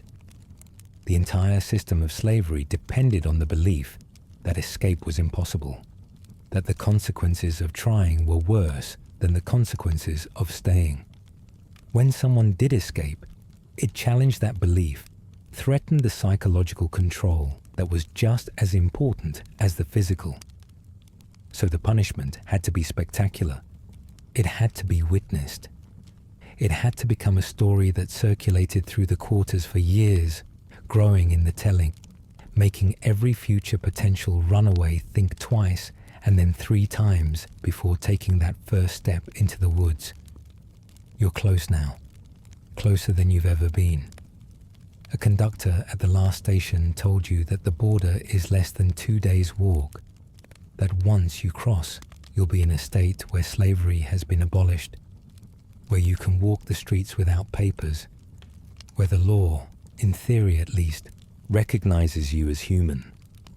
The exhaustion has become something you carry with you, like a physical weight, pressing on your shoulders and dragging at your legs with every step. You've lost track of time, lost track of the days, operating on nothing but the forward momentum of a body that refuses to stop moving, even as it screams for rest. The autumn has turned cold, frost on the ground in the mornings, and your clothes provide almost no protection against the chill. You've developed a cough that worries you, deep and wet, the kind of cough that usually means something has settled in your lungs and isn't planning to leave. But you keep moving. You keep following the star. You keep putting one foot in front of the other because the alternative is unthinkable, because you've come too far to fail now, because the people who helped you along the way risked their own freedom and safety to give you this chance, and you will not let their sacrifice be meaningless. The final stretch was often the most dangerous. Slave catchers knew that fugitives grew confident as they approached the border, that exhaustion made them careless, that the finish line created a tunnel vision that blocked out peripheral threats. They concentrated their efforts in the border regions, setting up networks of informants, watching the crossing points, ready to snatch freedom away from people who could almost taste it. The cruelty was deliberate. To catch someone 10 feet from freedom was more devastating than catching them 100 miles away, and the devastation was part of the point. You had to maintain your vigilance until the very end.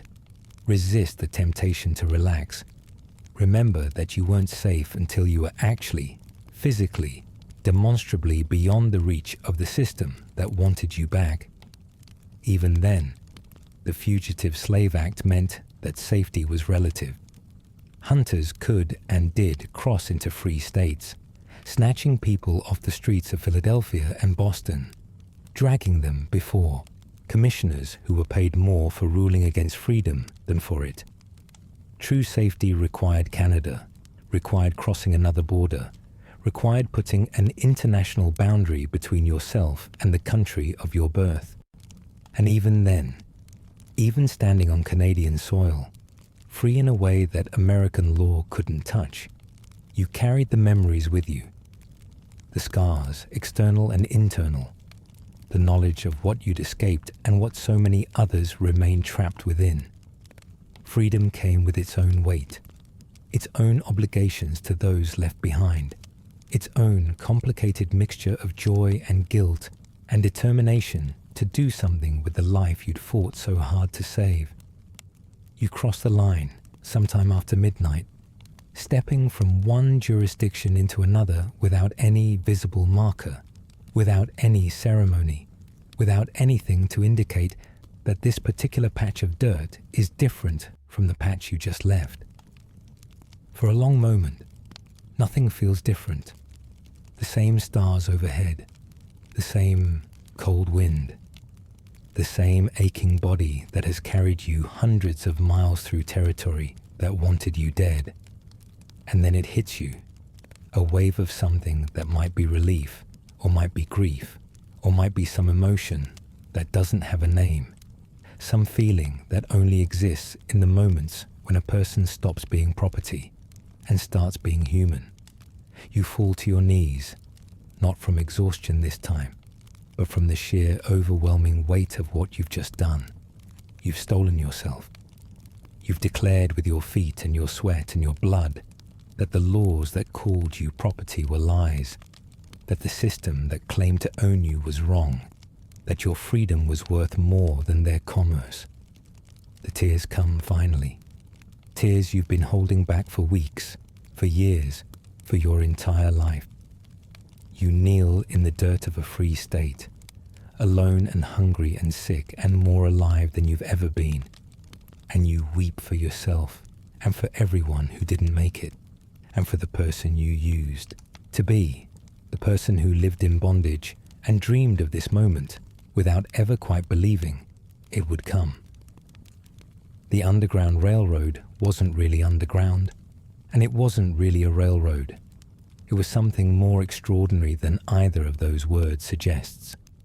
It was a conspiracy of conscience that stretched across state lines and racial boundaries, drawing in Quakers and free blacks and former slaves and white abolitionists and ordinary people who simply couldn't look away when a desperate human being appeared at their door. It operated in secret because it had to, because the law made helping fugitives a crime, because the penalties for participation could include prison terms and massive fines and social ostracism that destroyed careers and families. The people who ran it risked everything, and many of them paid prices that history has largely forgotten. Houses were burned, businesses were boycotted, reputations were destroyed by neighbors who saw abolitionism as a threat to social order. And still, they continued, station by station, conductor by conductor, one fugitive at a time, building a network of defiance that the entire apparatus of slavery could never quite manage to crush. Here's what stays with you about these stories. Not the heroism exactly, though there was heroism aplenty. Not the suffering, though the suffering was immense. What stays with you is the audacity, the sheer, unreasonable, against all odds audacity of people who looked at a system designed to crush them and said no. Not with armies or political power or wealth, but with their bodies and their courage and their willingness to risk everything on the slim chance of something better. They made a choice that most of us will never have to make, betting their lives on their own determination, trusting their fate to the stars and the kindness of strangers and the strength of their own 2 feet. Some of them made it, many of them didn't.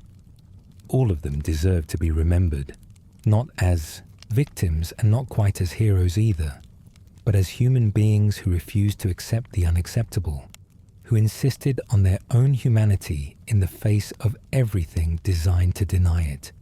So tonight, as you lie in your own bed, in a country where slavery is illegal, and the Underground Railroad exists only in history books and museum exhibits, take a moment to think about what freedom cost. Not the abstract idea of freedom, the word we throw around so casually, but the actual, physical, desperate reality of it, for people who had to earn their freedom one terrifying step at a time. Think about the swamps and the rivers and the dogs and the cold. Think about the conductors who risked everything and the fugitives who trusted them. Think about the people who made it and the people who didn't, and the people who tried again and again until they finally succeeded or finally died trying. Their journeys weren't heroic in the clean, simple way that stories usually present heroism. They were messy and painful and frequently unsuccessful. But they were also necessary. Each one a small refusal to accept the world as it was. Each one a tiny crack in a system that depended on the belief that escape was impossible. The Underground Railroad didn't end slavery. It didn't even free the majority of enslaved people. But it proved something that the system couldn't afford to have proven, that the people it called property were capable of extraordinary courage, that freedom was a fire that no amount of legislation could fully extinguish, that human beings would risk death rather than accept a life that denied their humanity. That proof mattered. It matters still. Rest well tonight, and carry with you the knowledge that the darkness is never quite as total as it seems, that there are always stars pointing north, that the human capacity for courage is greater than any system designed to crush it.